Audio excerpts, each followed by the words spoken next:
Today's episode is with Ian Shoemaker, who now is the offensive coordinator at Hawaii. He did this episode with us on the virtual summit, and in this clinic, he talked about layering stressors. And so he gives an overview here in this first section, and then in the next section we share from that clinic, he talks about how you layer those different things in.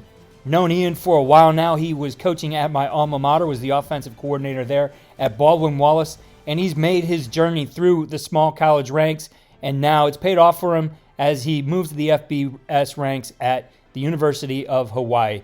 We wish him best of luck with the Warriors, and here's the episode with him, Layering Stressors. So starting off right away, we are a no-huddle team here at Eastern. I've been running no-huddle systems since '99. I learned that all the way back through Rich Rod and Rob Spence and all these guys down the road that kind of got that jump start on Indy and NASCAR tempo and playing super fast and being open and things like that. But you know, as I've evolved over the years, you know, that tempo piece has really taken, hold of a lot of different pieces, right? So you can go super fast, the Oregon flash tempo. You can go to the peak tempo and look everything to the sideline, from a rerun standpoint, a flip standpoint, and building in your peaks to check with me's and formations.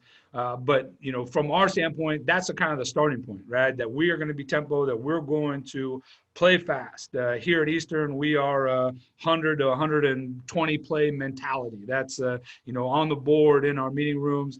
Coach Best plays that out for us and asks us to make sure that we are, having that mentality going into the game. How fast can we play? How many snaps can we get? That 1 to 120 mentality going into these games.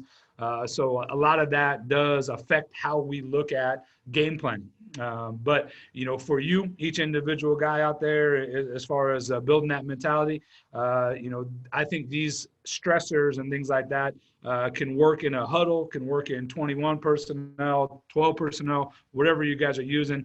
So this is not just a no huddle piece. I'm just saying for us, tempo is part of our stressors going into a game plan week. So how are we going to use it and things like that. So kind of going through some of those things. Indian NASCAR, a packet of plays that you can call off the cuff as fast as you can, maybe limited personnel groups, limited formations.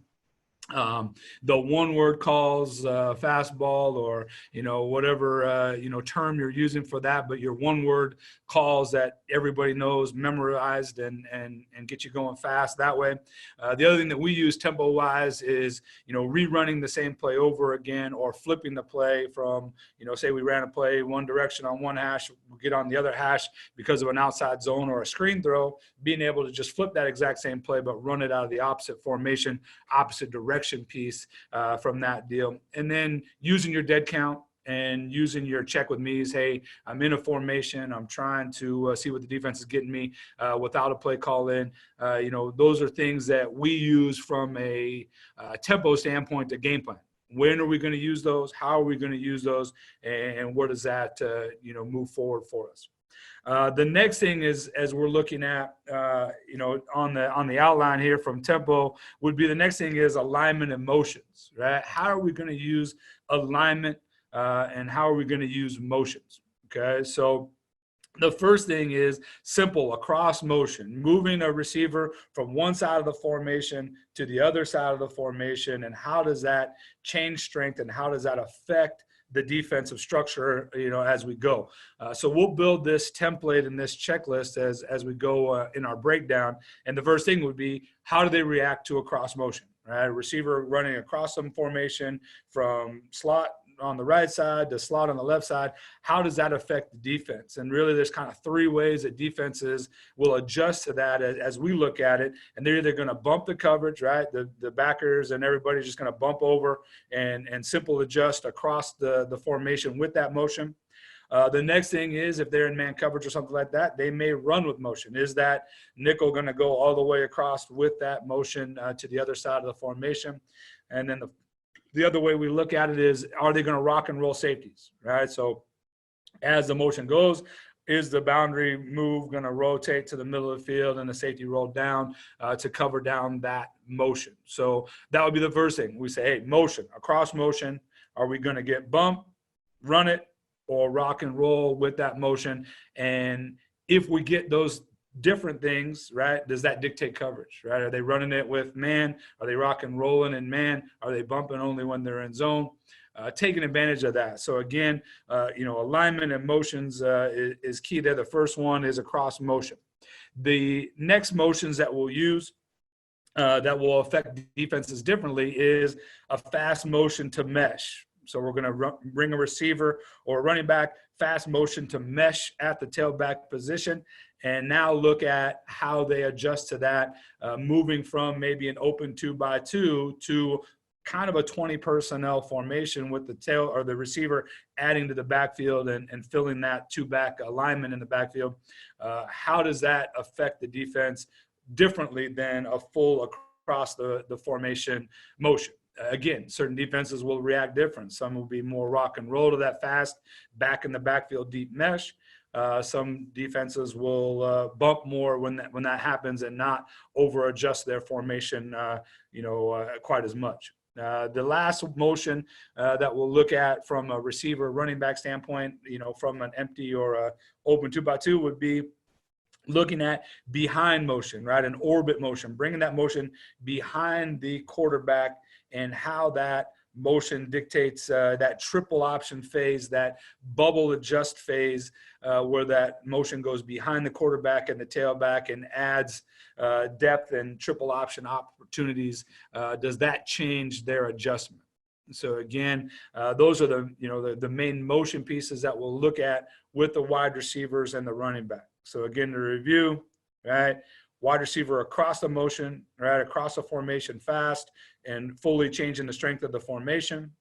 2, back in the backfield, meshing in front of the quarterback, adding to what may look like a 20 personnel formation. And then 3rd, something that motions in behind the tailback and the running back, adding to a triple phase or a bubble adjust phase possibility with that motion. So again, I want to know in our breakdown each week, how does the defense adjust differently to those ones? Is it something that's very specific or is it something that's very standard for them? There might be something that's really standard for them. Then that's good to know as we go forward, which one of these formations and motions are we going to use to put the most stress on the defense. So the idea here is to layer stressors, right? Layer stressors. So now we have the game plan. We broke all that information down. We know the checklist. We have all the information. Now, how do we layer the stressors? First thing would be tempo. Challenge yourself to use multiple stressors in your high tempo calls, right? So being able to be FIB, to be stacked and bunched without adding a bunch of formation adjustments and tags and all this stuff. Make it simple, make it something that you can do fast. Add stressors to your play fast calls, to your indie, your NASCAR, your fastballs, whatever that is, your one word calls. Add stressors and play at tempo with your stressors, okay? Motion. Add motions to other stressors, right? So unbalanced, starting an unbalanced alignment, maybe in the FIB unbalanced, and then fast motion across and build and layer those stressors together. So just by having one stressor doesn't dictate a win all the time as we look at this deal. Again, shifts only when you gain advantage, but shifts are great, but you got to know what it is that you're getting when you make a shift call and things like that. Empty. This is one of the things I think that a lot of teams lose sight of, and I have in the past as well, is like, oh, I call empty. It's a base 3x2 open formation. Simple, right? I'm empty. That's a big enough stressor. But layering stressors, going FIB, putting 3 receivers in the boundary, right? Simple. Quadding that side, right? Putting 4 guys out to a side and a single backside. Building your stacks and your bunches into your empties, and then adding motions back into the backfield or across, changing strength and things like that. Take advantage of those things, and then adding those protection possibilities with the tight end and tailback, maybe right on the edge of the formation where they could be part of the 6-man pro, but also fast out for 5 as needed. Okay. So again, FIB, quads, compression, stacks, and bunches, and those things to your empties. Don't just get in 3 to the field and 2 to the boundary and think that you put enough stress on the defense. I think there's more things that you can do. I think that's something that I've lost sight of in the past, and I think we're doing a better job here. FIB, layer your FIB with other stressors, right? Tight end off, make the backer's eyes look different, put the FIB. Now, maybe that nickel's got to deal with the tight end faxing back to him. He doesn't practice that as much as an apex player that the Will normally does. But now that I put him FIB, now I got a chance to lean his eyes. Stacks and bunches with compressions, right? Compress those formations, stacks and bunches, 12s, 11s, different things like that. And then unbalanced, again, take advantage of unbalanced with a lot of the other stressors. We like unbalanced stack 3x1 in the boundary, FIB, one of our main kind of go-to calls, right? Puts 3 or 4 stressors into one formation and one call. Again, make them deal with a bunch of different things as we go. Let me look at a couple of questions here real quick. Sorry if I don't get to all of these.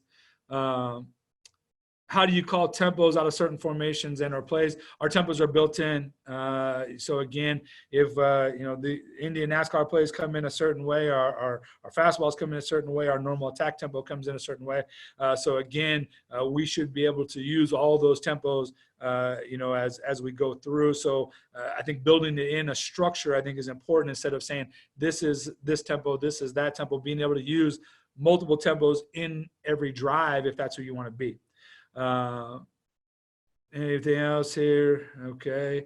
Some of your favorite stressors in the red zone. Like I said, I think FIB, stacks, favorite stressors in the red zone, right?